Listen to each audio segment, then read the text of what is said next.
Hey everyone, my name is Ashok Elluswamy. I work in the Autopilot team at Tesla. Today I would like to talk about some of the recent work the team has done. Before I dive into the talk, I'd like to give some of the basics of Autopilot.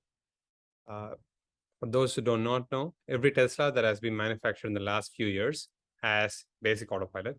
Basic Autopilot allows the vehicle to stay in the lane, follow vehicles, slow down for curves, etc. In addition to basic Autopilot, every Tesla also comes with standard safety features.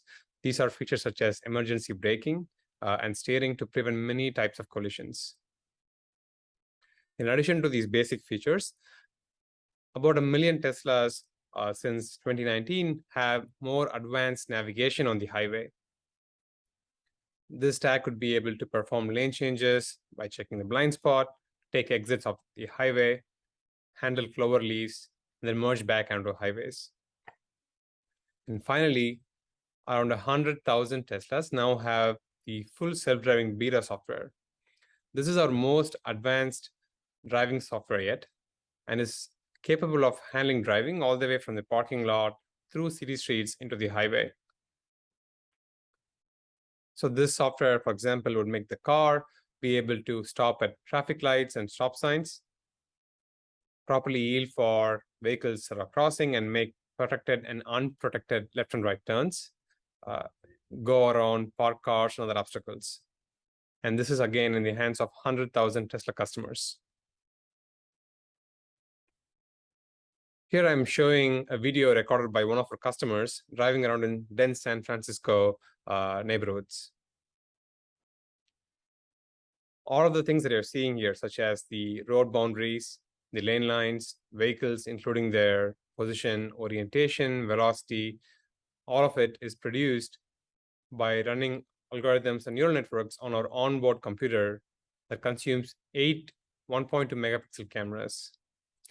These cameras produce image streams at 36 frames per second, and in total give full 360-degree coverage around the car.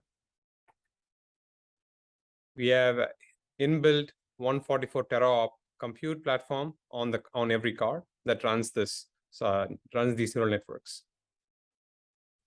Again, everything that you're seeing here is based on pure online perception. There were no usage of radar, LiDAR, ultrasonics, or other sensors in the making of this.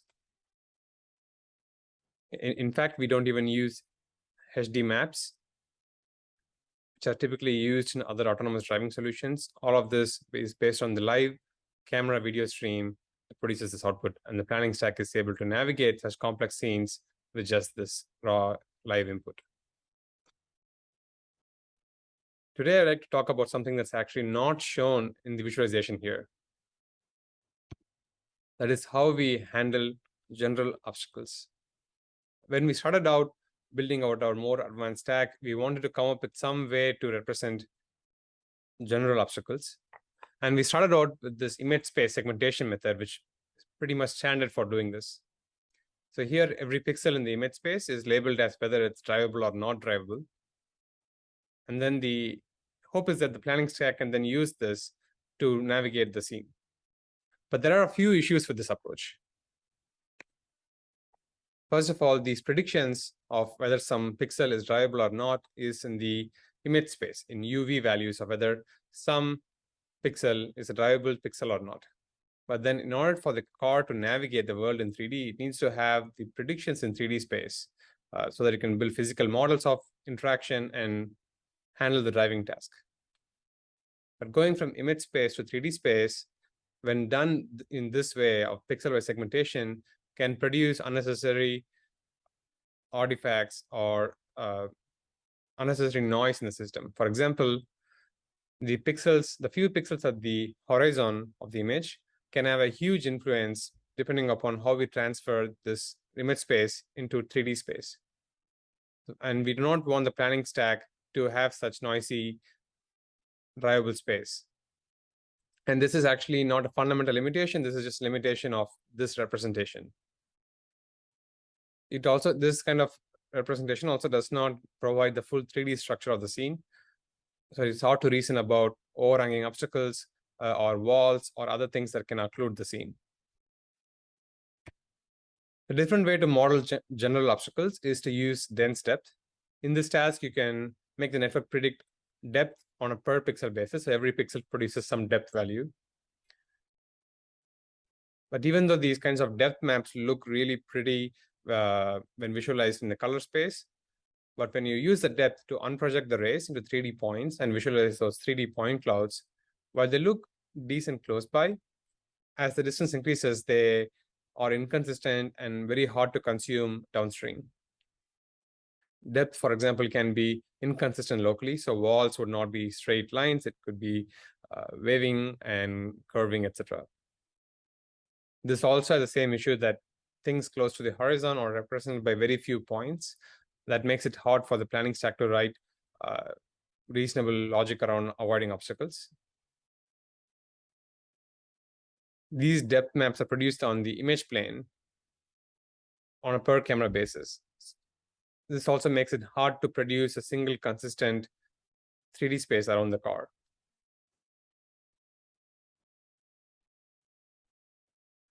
Since the depth maps are typically modeled as regression targets, it's hard to predict through occlusions, and also at the boundaries they can, due to the properties of how networks work, can smoothly change from, for example, a vehicle to the background. And this causes unnecessary artifacts in the 3D space.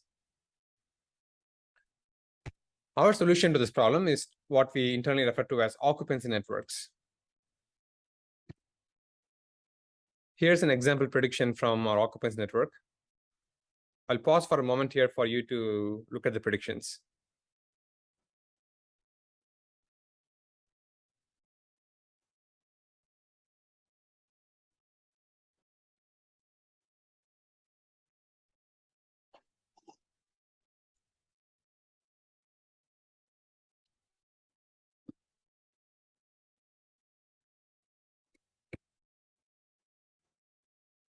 These occupancy networks take in all the 8 camera streams of input and produces a single volumetric occupancy around the car. So every voxel or every location around the car, the network produces whether that voxel is occupied or not. In fact, it produces a probability of that voxel or that 3D location being occupied or not. Like I mentioned, it takes in all the 8 cameras and produces a single volumetric output. So there is no stitching of independent predictions to produce this. The network does all of the internal sensor fusion to produce a single consistent output space. These networks produce both static occupancy, like walls and trees and things like those, and also dynamic occupancy of things that are from moving objects, such as vehicles for the most part, but sometimes there can also be other obstacles that are moving, such as debris on the road. Since the output space is directly in 3D, we can predict things through occlusions. So you can predict there's the presence of a curb, even though a car might occlude it instantaneously. Finally, this approach is extremely memory and compute efficient, even though on first sight it might not appear so, because it produces dense 3D occupancy. It might appear that the volume might be too large, but in the end, it turns out to be much more memory and compute efficient because it allocates resolution where it really matters. Like I mentioned earlier, dense depth or drivable space in the image, there is very low resolution far away and very, very high resolution close by.